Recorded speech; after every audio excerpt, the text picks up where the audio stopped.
In this video, I'm going to go over all of the extra parts of the bonding or the model building lab that doesn't include the actual model kits and doesn't include the graphing. I'll do those in separate videos, but I'm going to do all of these together. So on this page, you're going to do the crisscross method. So just like I have here, it's pretty simple. You look up the oxidation states, you write them down.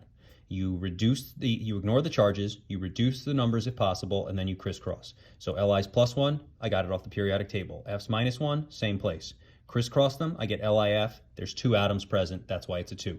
For Li and O, Li's +1, O's -2. Crisscross, I get Li2O, that's 3 atoms. That's where this comes from. For calcium and fluorine, calcium's +2, fluorine's -1. That again, periodic table. Crisscross them, I get CaF2. And then there's 3 atoms in that. And then for CaO, this is the last one. Ca's +2, O's -2. 2 and 2 reduced to 1 and 1. And then I crisscross them and I get CaO. You could write Ca1O1. No one's ever going to. It's 2 atoms. An important thing to remember is that with this, if you ever had to do the name for this guy, if you needed a Roman numeral, for example, or if you needed to know the oxidation states for any reason, the original 2 and 2 oxidation states are the real oxidation states.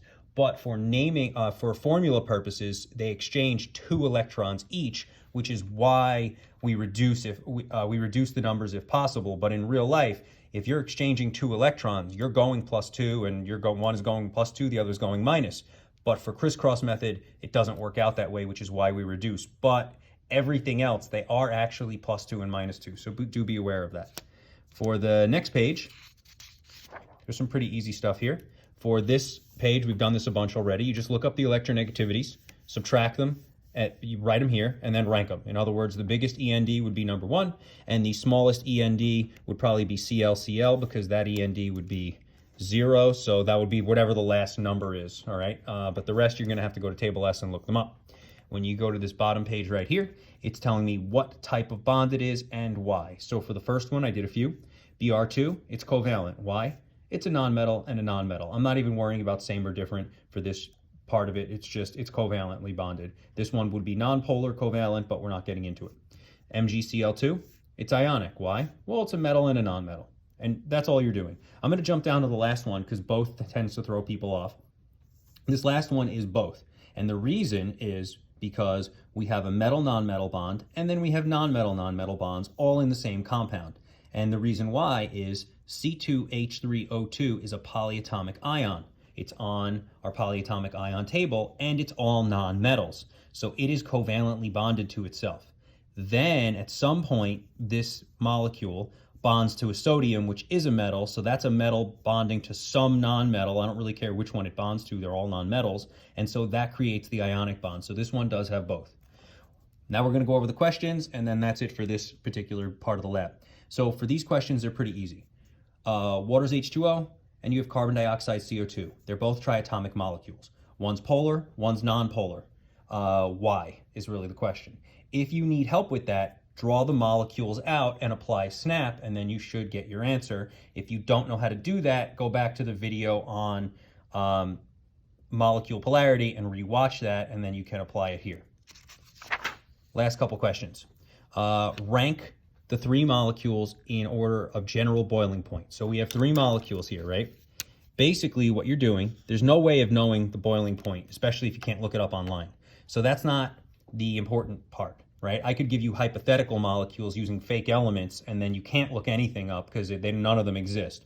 But what we do know is whichever one has the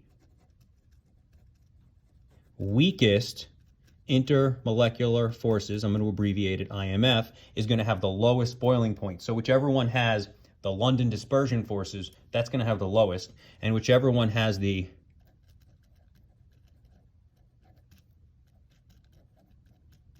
strongest intermolecular forces, which would be hydrogen bonds, they're going to have the highest boiling point. And then whichever one happens to have dipole, that one's in the middle. So that's how you rank them. Number 5 is a question about conducting electricity with ionic compounds. Number 6, we actually just talked about in number 4. And number 7, again. So when you go to 5 and 7, as well as 8, so they're all pretty much based off the same thing. So 4 is about intermolecular forces. 6 is about intermolecular forces, and so is 8. And then 5 and 7 are about the properties of the bonds. So if you need help with 5 and 7, go to my video on the properties of the different bonds, and you can watch through that. The answers are all in there where I explain it in full detail. And if you need help on 6 and 8, you'd have to go to the intermolecular force video, because the information that you need is there. Basically, what are intermolecular forces? You should know that. What effect do they have on boiling points? We already talked about it. The stronger they are, the higher the boiling point. Explain it in more detail.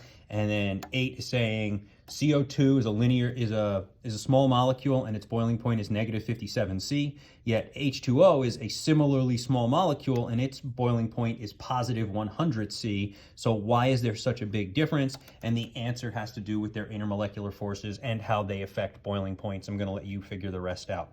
So that's everything. That doesn't include the model building kits. And then I'm going to have one video for the 3 graphs, because I want to do those separate because they're so similar.